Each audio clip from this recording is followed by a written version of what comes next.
Welcome, everyone, to episode 43 of Ohio Unsolved. I'm your host, Matthew, and I've got another unsolved murder for you guys today. This series of murders inspired the film The Town That Dreaded Sundown.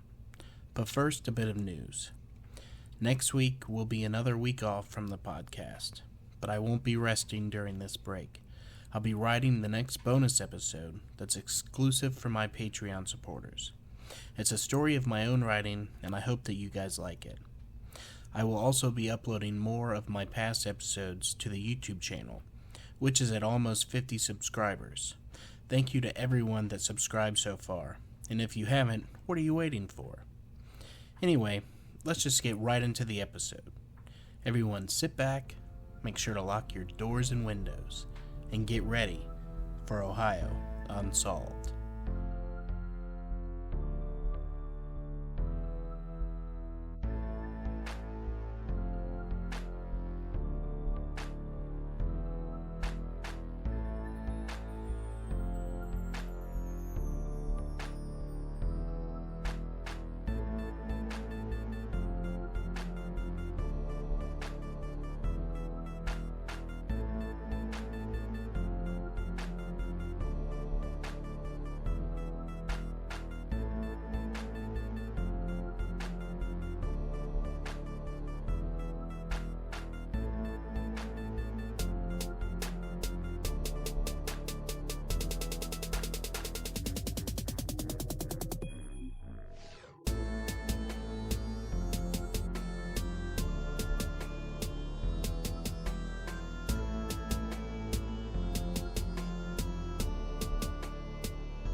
The Texarkana Moonlight Murders was a series of 4 unsolved serial murders and related violent crimes that were committed in and around the Texarkana region of Arkansas and Texas in the late winter and spring of 1946. They were attributed to an alleged unidentified serial killer known only as the Phantom of Texarkana. This hypothetical perpetrator is credited with attacking 8 people, of whom 5 died during a 10-week period. The attacks occurred at night on weekends between February 22nd and May 3rd, targeting male and female pairs. The first 3 attacks were at lovers' lanes or quiet stretches of road on the Texas side. The 4th attack occurred at an isolated farmhouse in Arkansas. The murders were reported nationally and internationally by several publications and caused a state of panic in Texarkana throughout the summer. Residents armed themselves and at dusk locked themselves indoors while police patrolled the streets and neighborhoods. Stores sold out of guns, ammunition, locks, and many other protective devices. Some youths even attempted to bait and try to ambush the killer. Investigations were conducted at the city, county, state, and federal level. In the course of the investigations, there have been shifting opinions by officials over whether the 1st and 4th attacks were committed by the same perpetrator. The prime suspect in the case was Yule Sweeney, a career petty criminal who was linked to the murders, primarily by statements from his wife and additional circumstantial evidence. After Sweeney's wife refused to testify against him, the prosecutors decided against pursuing murder charges. Sweeney was convicted on other charges and sentenced to a long term in a habitual car thief and forger. 2 of the lead investigators believed him to be guilty of the murders. The book, The Phantom Killer: Unlocking the Mystery of the Texarkana Serial Murders, concludes that Sweeney is the culprit. The events inspired many works, including the 1976 film The Town That Dreaded Sundown. This film is the basis for much of the subsequent myth and folklore around the murders. At around 11:45 p.m. on Friday, February 22, 1946, Jimmy Hollis, 25, and his girlfriend Mary Jean, 19, parked on a secluded road known as a lover's lane after having been out to a movie. The The area was approximately 300 feet from the last row of city homes. Around 10 minutes later, a man wearing a white cloth mask, which resembled a pillowcase with eye holes cut out, appeared at Jimmy's driver's side door and shone a flashlight into the window. Jimmy told him that he had the wrong person, to which the man simply responded, "I don't want to kill you, fellow, so do what I say." Both Jimmy and Mary were ordered out of the driver's side door, and the man ordered Jimmy to, quote, "take off his goddamn britches." After he complied, the man struck him in the head twice with a pistol. Mary later told investigators that the noise was so loud that she had initially thought Jimmy had been shot, but it was his skull fracturing. Thinking the assailant wanted to rob them, Mary showed him Jimmy's wallet to prove that he had no money, after which she was struck with a blunt object. The assailant ordered her to stand, and when she did, told her to run. Initially, she tried to flee towards a ditch, but the assailant ordered her to run up the road. Mary spotted an old car parked off the road, but found it empty, and was again confronted by the attacker, who asked her why she was running. When she said that he had told her to do so, he called her a liar before knocking her down and sexually assaulting her with the barrel of his gun. After the assault, Mary fled on foot, running a half-mile to a nearby house, where she woke up the residents and they phoned the police. Meanwhile, Jimmy had regained consciousness and alerted a passing car, who also called the police. Within 30 minutes, Bowie County Sheriff W.H. Bill Presley and 3 other officers arrived at the scene of the attack, but the assailant was already gone. Mary was hospitalized overnight for a minor head wound. Jimmy was hospitalized for several days to recover from multiple skull fractures. Jimmy and Mary gave conflicting reports of their attacker. Mary claimed that she could see under the mask and that he was a light-skinned African American. Jimmy alternately claimed that it was a tanned white man and around 30 years old, but conceded that he could not distinguish his features as he had been blinded by a flashlight. Both agreed that the assailant was around 6 feet tall. Law enforcement repeatedly challenged Larry's account and believed that she and Jimmy knew the identity of their attacker and were covering for him. Richard Griffin, age 29, and his girlfriend of just 6 weeks, Polly Ann Moore, age 17, were found dead in Richard's car on the morning of Sunday, March 24, 1946. A passing motorist. The motorist saw the car parked on a lover's lane 100 yards away of U.S. Highway 67 west in Texas. The motorist at first thought that both were asleep. Griffin was found between the front seat on his knees, with his head resting on his crossed hands and his pockets turned inside out. Moore was found sprawled face down in the back seat. There is evidence to suggest that she was placed there after being killed on a blanket outside of the car. Griffin had been shot twice while in the car. Both had been shot once in the back of the head and were both fully clothed. A blood-soaked patch of earth near the car suggested to police that they had been killed outside of the car and then placed back inside. Congealed blood was found covering the running board, and it had flowed through the bottom of the car door. A .32 caliber cartridge casing was also found, possibly ejected from a pistol wrapped in a blanket. No extant reports indicate that either Griffin or Moore was examined by a pathologist. Local rumor said that Moore had been sexually assaulted, but modern reports refute this claim. At around 1:30 a.m. on Sunday, April 14th, Paul Martin, age 17, picked up Betty Jo Booker, age 15, from a musical performance at the VFW Club at West 4th and Oak Street. Martin's body was found at around 6:30 a.m. later that morning, lying on its left side by the northern edge of North Park Road. Blood was found on the other side of the road by a fence. He had been shot 4 times, through the nose, the ribs from behind, in the right hand, and through the back of the neck. Booker's body was found by a search party at about 11:30 a.m., almost 2 miles from Martin's body. Her body was behind a tree and lying on its back, fully clothed. It was posed with the right hand in the pocket of the buttoned overcoat.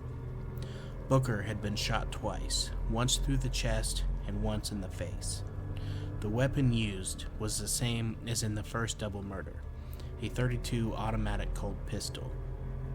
Martin's car was found about 3 miles from Booker's body and 1.5 miles away from his body. It was parked outside of Spring Lake Park, with the keys still in it. The authorities were not sure who was shot first. Sheriff Presley and Texas Ranger Captain Manuel Gonzalez said that examinations of the bodies indicated that they both had put up a terrific struggle. Martin's friend Tom Albritton said that he did not believe that an argument had happened between the victims and that Martin had not had any enemies. On Friday, May 3rd, sometime before 9 p.m., Virgil Starks, 37, and his wife Katie, 36, were in their home on a 500-acre farm just off of Highway 67, almost 10 miles northeast of Texarkana. He was sitting in an armchair reading the newspaper when he was suddenly shot twice in the back of the head from a closed double window. Hearing the sound of broken glass, Katie came from another room and saw Virgil stand up and then slump back into his chair. When she realized that he was dead, she ran to the wall crank telephone to call the police. She rang twice before being shot twice in the face from the same window. She fell but soon regained her footing and tried to get a pistol from another room, but was blinded by her own blood. She heard the killer at the back of the house and fled out the front door. She ran barefoot across the street to her sister and brother-in-law's house. Because no one was home, she ran to a neighbor, A.V. Prater's house, and gasped that Virgil's dead, then collapsed. Prater shot a rifle in the air to summon another neighbor, Elmer Taylor, who Prater sent to collect his car. Taylor complied, and along with the Prater family, took Katie Starks to the hospital. Starks was questioned in the operating room by Miller County Sheriff W.E. Davis, who became head of the investigation. 4 days later, Davis talked with Starks again, and she discounted a circulating rumor that Virgil had heard a car outside of their home several nights in a row and feared being killed. Law enforcement repeatedly challenged Larry's account of the first attack and believed that she and Hollis knew the identity of their attacker and were covering for him. No suspects were ever apprehended. Larry returned to Texarkana after the Griffin Moore murders in hopes of helping to link the cases and identify the killer. But the Texas Rangers questioned her story and insisted that she knew who her attacker was. Officers did not publicly connect the Hollis-Larry attack to the subsequent murders until May 11th, the day after the Texarkana Gazette interview with Larry was published, when Presley and Runnels called on the public to immediately report anyone who had an unexplained absence on the night of the 4 attacks. In response to the Griffin Moore murders, police launched a citywide investigation along with the Texas and Arkansas City Police, the Texas Department of Public Safety, Miller and Cass County Sheriff's Departments, and the FBI. Over 200 people were questioned in the case, and about the same number of false leads were checked. 3 people found with bloody clothing were taken into custody, but all 3 were cleared of suspicion. In the Martin Booker case, friends, acquaintances, and several suspects were questioned in the Bowie County building by officers who worked in 24-hour relays. Suspects were brought in from as far as 100 miles away. Gonzalez tried baiting the Phantom by recruiting teenagers to sit as decoys in parked cars, while officers waited nearby. Officers also volunteered as decoys with real partners or mannequins. Following the Booker Martin murders, some officers hid in trees at Spring Lake Park. In the aftermath of the May 3rd murder, officers from the entire area were called upon to help in the investigation. Blockades were effected on Highway 67 East. Those who had been driving in the area near the time of the slaying, along with several men found in the vicinity, were detained for questioning. By May 5th, 47 officers were working to try and solve the murder. On May 9th, a mobile radio station arrived with 20 Arkansas State Police officers and a fleet of 10 prowl cars equipped with two-way radios to help coordinate the growing investigation. On May 11th, a teletype machine was installed in the Bowie County Sheriff's Office to connect with other law enforcement offices in Texas. The unofficial theory for a motive amongst a majority of officers was that of a sex mania. Large amounts of money in the home were not taken, nor was Katie Starks' purse. By March 30th, police had posted a $500 reward in an effort to gain any new information on the case, but this produced over 100 false leads with no fruitful clues or suspects. Within days of the Booker Martin murders, the reward fund had exceeded $1,700, and it rose to $7,025 on the night of the Starks murder and passed $10,000 in the following 10 days. There was some hesitation in linking the Starks murder to the other crimes, because the weapon used was a .22, and Davis believed that it was an automatic rifle. By November of 1948, authorities no longer considered the Starks murder connected to the two double murders. The Griffin Moore murders raised public concerns, but were generally taken as an isolated incident, as officials did not publicly connect the earlier Hollis Larry attack to the murders while the Phantom Killer was active. The Martin Booker murders thus greatly alarmed the public to the likelihood of a serial predator. The deaths of these two church-going teenagers shocked the community. Booker had been a popular high school junior, a sorority member, and a fit officer of her high school band, a winner of scholastic, literary, and musical prizes, and a former Little Miss Texarkana. Her high school ended classes early so that hundreds of young people could attend the funerals. Curfews were set for businesses in an attempt to keep people off the streets at night. It was additionally at this point that the hypothesized serial killer was dubbed the Phantom Killer by local media. Hysteria grew in the days following the murder of Virgil Starks in his home. There was constant media coverage of the increased police activity, and the Texarkana Gazette stated on May 5th that the killer might strike again at any moment, at any place, and at anyone. For a week, police were bombarded with reports of prowlers. One officer stated that nearly all of the alarms were the result of excitement, wild imagination, and near hysteria. Previously, it had been normal for houses to be left unlocked. The murders alarmed residents into taking precautions with security, from locking doors to arming themselves with guns. Some people nailed sheets over their windows.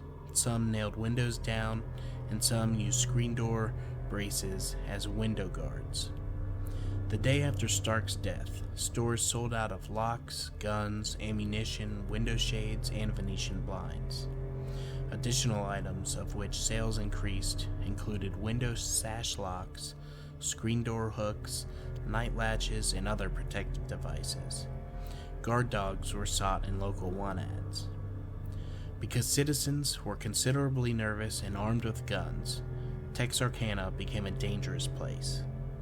When calling on an address, law enforcement officers would turn on their sirens, stand in their headlights, and announce themselves to keep from being shot by a nervous homeowner. Gonzalez fueled the hysteria when he announced on May 7th that citizens should oil up their guns and see if they are loaded, and to not hesitate if they feel it necessary to use them. The fear was significant enough to spread to other cities, including Hope, Lufkin, Magnolia, and as far as Oklahoma City, where there were sales spikes for guns and axes. After 3 weeks without an associated murder, Texarkana's fear began to lessen. The concern lasted throughout the summer and subsided after 3 months had passed. The rampant spreading of rumors fed the panic and made the police investigations even more difficult. On April 18th, Gonzalez held a press conference to dispel rumors that the murderer had been caught. He stated that the rumors circulating among the public and in the newspapers were a hindrance to the investigation and harmful to innocent persons. He stressed this again in a radio interview on May 7th. Rumors only take the officers from the main route of the investigation. It is so important that we capture this man that we cannot afford to overlook any lead, no matter how fantastic it may seem. Rumors continued to spread through mid-May. Many people believed that the slayer had been caught. Some believed that he was being secretly held at the Bowie County Jail or even flown to another jail. The Gazette and news offices were drowned with phone calls, both local and long distance, inquiring about the apprehension of the killer. Presley declared that innocent people were being accused of being the Phantom and asked residents to show more consideration to their fellow citizens. Although most of the town was in fear of the Phantom, some youths continued parking on deserted roads, hoping to apprehend the perpetrator.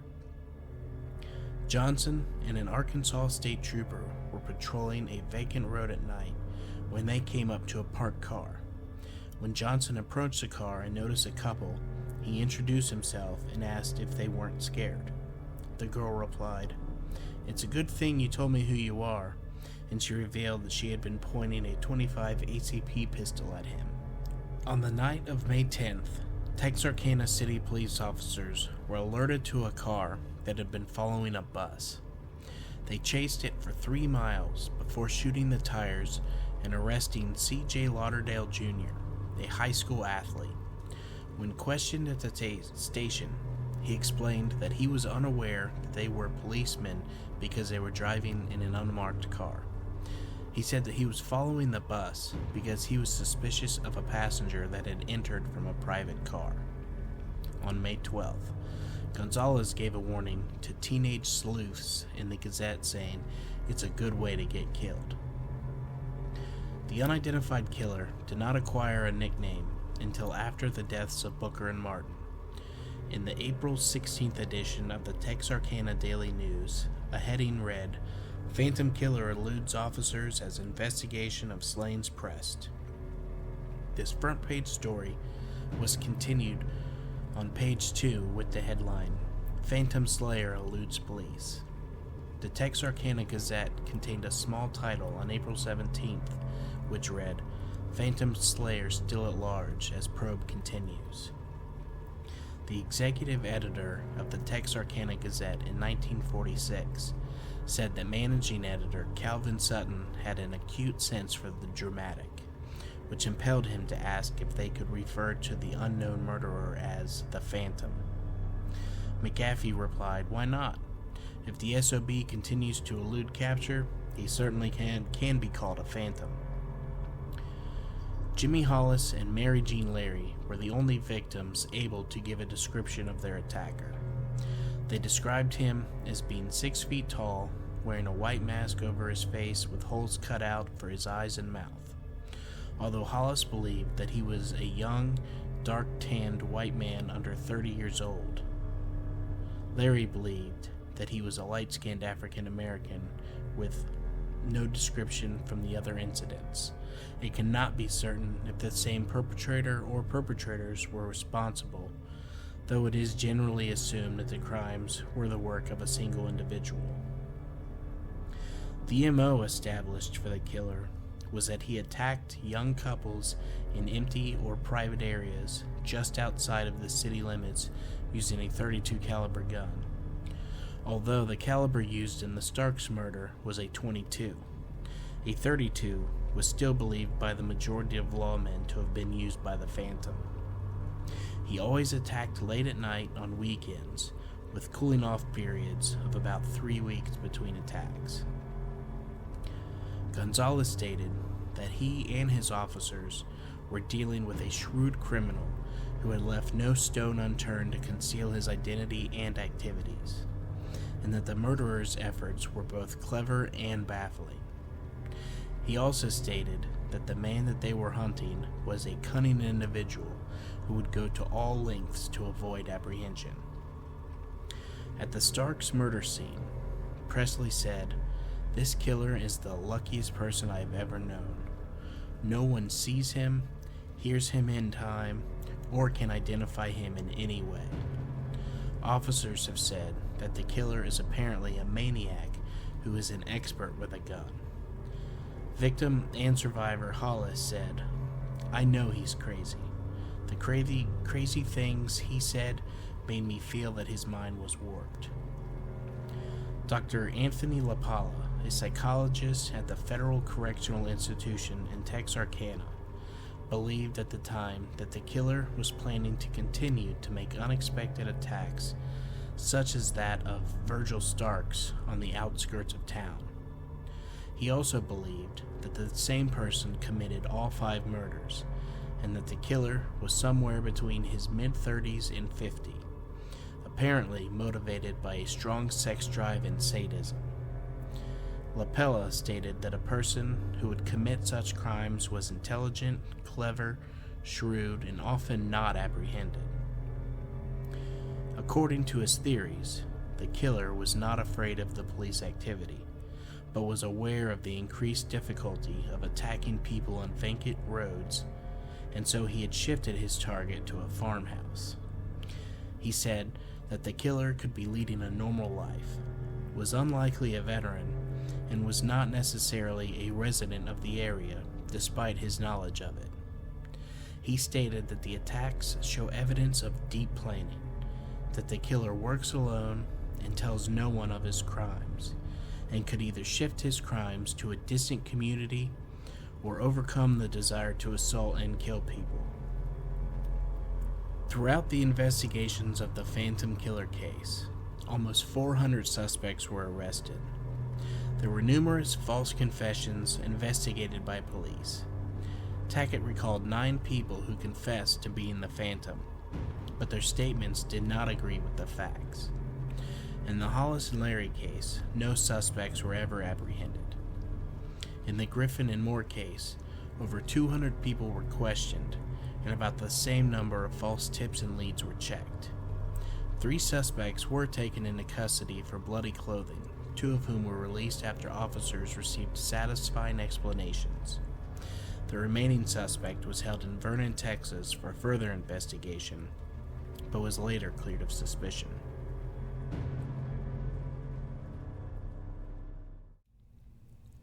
To this day, the identity of the real killer is still unknown. I doubt that we will ever know who was behind these murders, but given the time that they took place, I'm not surprised. If you want a better idea of what did happen, watch the movie The Town That Dreaded Sundown. Our final story comes from YourGhostStories.com, and it's 2 people's encounter with a possible lake monster in Texas. First and foremost, understand that 2 people share this account. It is written on our bio, but just to reiterate, we are best friends that have experienced some pretty strange things together and alone, and have finally decided to share those experiences anonymously with other people. One night, about 3 years ago now, we were taking a drive around Lake Worth, a lake near our house. We did that a lot, as we were very poor, and the unlit tree-encased roads were really fun and creepy to drive through at night. We always liked to drive around and try and scare ourselves, and besides, there was a decrepit old church and the castle to see out there. Well, this night, we were driving down the main road. It was dark, after midnight, and there were no other cars on the road. We took our normal route towards the castle, a government-owned building that resembles a castle, with trestleized iron gates and stone towers. And we turned onto the side street that curved around the lakeshore. The moment that the headlights of the car lit upon the tight bundle of trees on the side of the road, I could feel something there. I didn't really see anything, so much as I just felt it there, like a shadow at the back of my mind. I asked my friend if she saw anything there, but she said no, and I dropped it. I figured that if she didn't see it, and really she's far more sensitive than I am, then it must have been the dark playing on my imagination. We drove to the castle, and I let the uneasiness slip from my mind. We left the castle the same way that we had come, and as we had approached the copse of trees, another car was driving towards us. As the headlights from our car met and combined with the headlights of the other car, the entire forest was lit up as brightly as day. There was something there, visible between the tree trunks. Some strange creature, hunched and disfigured, lopping away from the light as though it were being burned. It was huge, bigger than any deer or wild animal that could be found in the area, and it moved on two legs like a human, but it wasn't human. Its eyes caught the shine of the headlights and reflected it back orange, the color of fire or traffic cones. The closest thing that I can think of to compare it to is the creature Gollum from the Lord of the Rings. Yet it was very different also, more monster-like and muscled. It looked right at us, its creepy orange eyes snapping right on us. I couldn't help but think it could see us, and it could see how scared and shocked we were, even though it was dark in the car and the headlights were blindingly bright. I felt a horrible chill stab through me, like my fear was a real physical thing, and it was hurting me. I could barely even breathe. My chest was tight and my throat was locked, and as I looked over at my friend, I could see tears pooling in her eyes. I don't know if the people in the other car saw it there, but my friend and I both did. We didn't even pause at the stop sign at the end of the road as we sped back home. My friend thinks that what we saw that night might have been the Goat Man, a monster of legend from that area that comes out to frighten and terrorize people. But I believe that it was a demon, because never before have I been so completely and utterly terrified.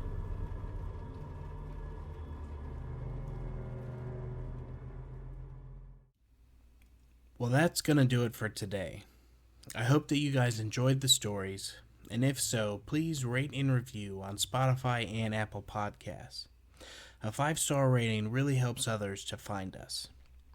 Don't forget to join us on Facebook, follow on Instagram, and subscribe on YouTube. I didn't hit the 100 subscribers like I wanted to, so the giveaway is going to be postponed until we get there. But with all that being said, once again, thank you everyone for listening, and make sure to keep your doors and windows locked, and stay ready for Ohio Unsolved.